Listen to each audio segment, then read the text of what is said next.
Alright, तो आपने इस तरह के क्वेश्चंस देखे होंगे। सिद्ध कीजिए √2 एक अपरमेय संख्या है, या फिर सिद्ध कीजिए कि √3 एक अपरमेय संख्या है, या √5 एक अपरमेय संख्या है, या √6 या √10 √11। इस तरह से जब आपके पास क्वेश्चंस आते हैं तो इनको कैसे करें, तो ये मैं आपको एक ही वीडियो में बताऊंगा। देखो, आपको इनके लिए अलग अलग वीडियोस देखने की बिल्कुल भी आवश्यकता नहीं है। एक ही वीडियो में मैं आपको ये सब समझा दूंगा। एक क्वेश्चन में आपको समझाऊंगा और आपको सारे क्वेश्चंस अपने आप आ जाएंगे।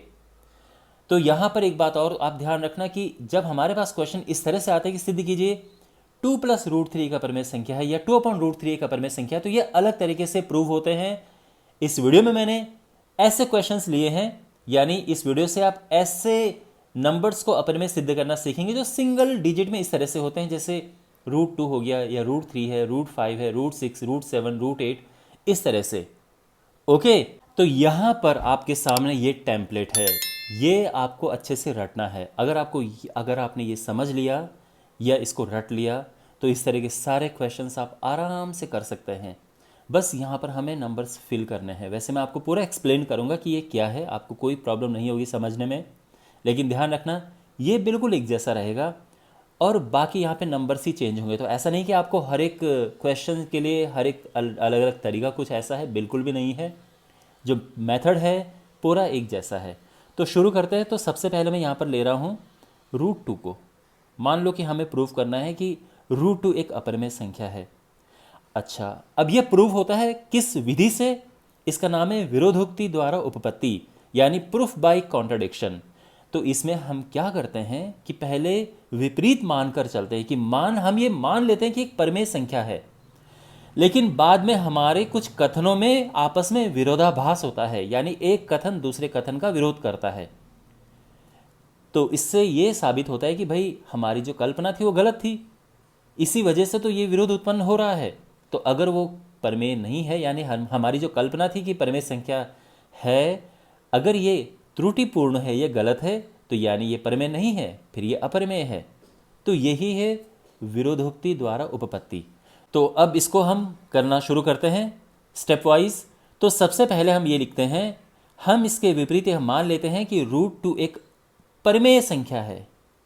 ठीक है, अच्छा, तो √2 परमेय संख्या है, तो √2 को हम a/b के रूप में लिख सकते हैं। किसी भी परमेय संख्या को भिन्न के रूप में लिख सकते हैं। यह आप जानते हैं परमेय संख्या की परिभाषा में ही ये होता है।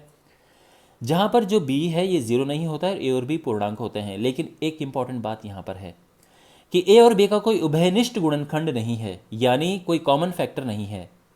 उभयनिष्ठ गुणनखंड का मतलब क्या है? देखो, यानी ऐसा नहीं कि ये 10 और ये 15 हो जाए। क्यों? क्योंकि 10 और 15 का उभयनिष्ठ गुणनखंड 5 है। 5 इसको भी काट सकता है, इसको भी काट सकता है। लेकिन अगर मान लो कि यहाँ पर ये 9 और 10 है, तो फिर इनका उभयनिष्ठ गुणनखंड नहीं है, क्योंकि इन दोनों को कोई भी नहीं काट सकता। 1 काट सकता है, लेकिन 1 को यहाँ पे इंक्लूड नहीं करते हैं हम। उसके अलावा 1 के अलावा यहाँ पर कोई भी इन दोनों को नहीं काटेगा, तो यानी इनका कोई उभयनिष्ठ गुणनखंड नहीं है। ठीक है, इसलिए इसको हम सह अभाज्य संख्या भी कहते हैं, सह अभाज्य संख्याएं। ओके, यहां पर क्रॉस मल्टीप्लाई किया तो ये ऊपर जाएगा, तो ये √2b = a हो जाएगा। ठीक है ना, और यहां पर दोनों साइड हम स्क्वायर करेंगे तो क्या हो जाएगा, ये √2 से रूट हट जाएगा, ये b², ये a² आ जाएगा। ओके, अब यहां पर ध्यान से देखो, अगर 2b² = a² है, यानी 2 जो है वो a² को विभाजित करता है। ठीक है ना भाई, क्यों विभाजित करता है? देखो, अगर हमारे पास से मान लो 2 इंटू कुछ भी है =10, मान लो ये है 2 × 5 = 10, तो अगर ये है तो ये 2 10 को विभाजित करता है ना, 2 × 5 = 10 होता है, पूरा भाग देता है ये। यही यहाँ पर अगर हम इसको ऐसा लिख रहे हैं तो यानी पक्का ये इसको विभाजित करता है। अब एक इंपॉर्टेंट बात यहाँ पर ये है, अगर 2a² को विभाजित करता है तो a को भी विभाजित करेगा। तो 2 जो है वो a को भी विभाजित करेगा। देखो कैसे, मान लो कि 2 अगर किसी संख्या के स्क्वायर को विभाजित करता है, मान लो कि ये 10 के स्क्वायर को विभाजित करता है। आप जानते हैं ना 10 के स्क्वायर को ये विभाजित कर सकता है, क्योंकि 10 का स्क्वायर 100 होता है, 100 को 2 विभाजित कर सकता है, तो ये 10 को भी विभाजित करेगा। ये है, अगर ये किसी संख्या के वर्ग को विभाजित नहीं करता है, मान लो कि ये 9 के स्क्वायर को विभाजित नहीं करता है, क्योंकि 81 को 2 भाग नहीं दे पाता है ना, तो ये फिर 9 को भी नहीं दे पाएगा। तो ये होता है, ये इंपॉर्टेंट यहाँ पर है बात कि अगर ये a² को विभाजित करता है तो a को भी करेगा। ठीक है, अच्छा, तो अगर ये 2a को विभाजित करेगा तो हम a को लिख सकते हैं 2c। ठीक है, अगर मान लो कि 2 है वो 20 को विभाजित कर सकता है, आप जानते हैं कर सकता है ना, तो 20 को हम लिख सकते हैं ना 2 × 10। तो यही यहाँ पर लिखा है कि इसको 2 × समथिंग हम लिख सकते हैं, वो समथिंग हमने c लिख दिया। दोनों साइड का वर्क करो तो ये हो जाएगा a² = यहाँ पर ये 4 आ जाएगा। ठीक है ना। अच्छा, अब ध्यान से देखो, ये जो a² है इसको हम करेंगे यहाँ से पुट, तो ये हो जाएगा 2b² = 4c² as it is आएगा। ओके, ये 2 से ये कटा तो ये 2c² आ जाएगा, तो b² = 2c²। अब सेम यहाँ वाली कहानी हो गई, तो यहाँ भी जो 2 है वो b² को विभाजित कर सकता है, और अगर ये b² को विभाजित करता है तो ये b को भी विभाजित करेगा। ओके, अब यहाँ पर आप देखो, इसे और इसे 2a को विभाजित करता है, 2b को भी विभाजित करता है। तो इसका मतलब क्या है कि जो 2 है ये a और b दोनों को विभाजित करता है ना। इसका क्या मतलब हुआ कि 2a और b का उभयनिष्ठ गुणनखंड है ना। 2 जो है वो a और b का उभयनिष्ठ गुणनखंड है। क्यों? क्योंकि ये दोनों को विभाजित करता है। तो मान लो कि एक मान लो 10 है और एक है 12, तो ये दोनों को विभाजित करता है ना, तो यानी 2 इन दोनों का उभयनिष्ठ गुणनखंड हो गया है, कॉमन फैक्टर। अब आप नोटिस करो जो यहां पर लिखा है और जो यहां पर है, यहां पर क्या लिखा है कि a और b का कोई उभयनिष्ठ गुणनखंड नहीं है। ये शुरू में हमने ये मानकर हम चले थे क्योंकि हमने इसको परिमेय माना था, लेकिन यहां पर क्या आया है कि 2 जो है a और b का उभयनिष्ठ गुणनखंड है। तो सोचो ना, इन दोनों बातों में क्या हो रहा है, विरोधाभास है। ओके, एक दूसरे का विरोध कर रही हैं। ये यहां पर बोल रहा है उभयनिष्ठ गुणनखंड नहीं है, और यहां पर कह रहे हैं उभयनिष्ठ गुणनखंड है। तो यानी यहां पर कथन 1 और कथन 4 में विरोधाभास है। और इसका क्या कारण है? इसका कारण हमारी त्रुटिपूर्ण कल्पना है कि √2 एक परिमेय संख्या है। अतः हम निष्कर्ष निकालते हैं कि √2 एक अपरिमेय संख्या है। समझ आ गया? बिल्कुल सिंपल स्टेप्स हैं। तो ये तो था कि सिद्ध कीजिए √2 एक अपरिमेय संख्या है। अब यहीं पे अगर क्वेश्चन आपके पास आ जाए कि सिद्ध कीजिए कि √3 एक अपरिमेय संख्या है, तो क्या करें? जहां जहां पर 2 है वहां पर हम 3 लिख देंगे। तो यहां पर 2 की जगह पे हमने 3 लिखा, ये भी 2 की जगह पर 3 है, इसको यहाँ से मिटा देते हैं। ये 2 की जगह पे 3, ये भी 3। अब यहाँ पे 3 का स्क्वायर करेंगे तो 9 आएगा। ओके, बस ये ध्यान रखना, ये 3 है और ये यहाँ पर 9 है। ये कट जाएगा तो ये 3 आएगा, फिर ये 3 हो जाए है, ये 3 है।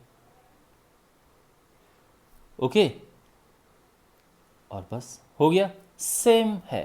बस अगर आपको ये पीछे जो ये टेम्पलेट है, ये जो बैकग्राउंड है, ये इसका जो बेस है, ये पूरा समझ आ गया तो फिर तो कोई प्रॉब्लम नहीं है। देखो, √3 एक अपरिमेय संख्या है, हमने प्रूव कर दिया है। यहीं पे अगर √5 आ गया तो जहाँ जहाँ पर 3 है वहाँ पर 5 आ जाएगा। 5 5 5 5, ठीक है ना। ये 5 यहाँ पे स्क्वायर किया तो ये 25 आ जाएगा, और ये 5 है, ये 25 है। बस दो जगह पे ये आएगा। यहाँ पर ये 5 हो जाएगा, ये 5 है, ये 5 है, ये सब 5। ओके, और यहाँ पर हमने प्रूफ कर दिया कि √5 एक अपरिमेय संख्या है। सिंपल। अगर मान लो कि यहाँ पर 6 आ जाता है, √6 एक अपरिमेय संख्या प्रूफ करनी है आपने, तो 5 की जगह पे 6 लिख दो।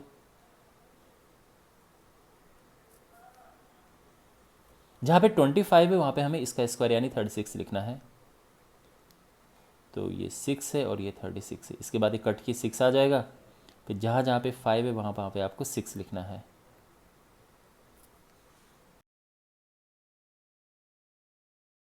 ठीक है, और इस तरह से हमने ये प्रूव कर दिया है कि √6 एक अपरिमेय संख्या है।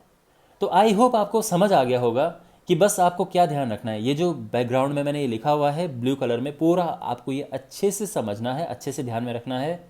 और इसके बाद कुछ भी आपको अपरिमेय प्रूफ करने के लिए आ जाता है, इस तरह से जो संख्याएं होती हैं सिंगल में होती, ध्यान रखना कि यहाँ पर 2 + √3 ये संख्याएं, या 2/√3 या 1/√3, इन संख्याओं को प्रूफ करने का अलग मेथड है। ठीक है ना, यहाँ पर ऐसा नहीं है। लेकिन अगर इस तरह से कोई संख्याएं होती हैं जैसे √2, √3, √5, √7, √8, √10, √11 आप आराम से इससे कर सकते हैं सेम टेम्पलेट के साथ में। ओके, तो आई होप आपको समझ आया होगा कि कैसे हम इन संख्याओं को अपर में सिद्ध करें। एग्जाम के लिए बहुत इंपॉर्टेंट क्वेश्चन है ये, 2 या 3 नंबर में आता है। तो आपको अगर ये अच्छे से समझ आ गया तो ये नंबर आपके पक्के हैं।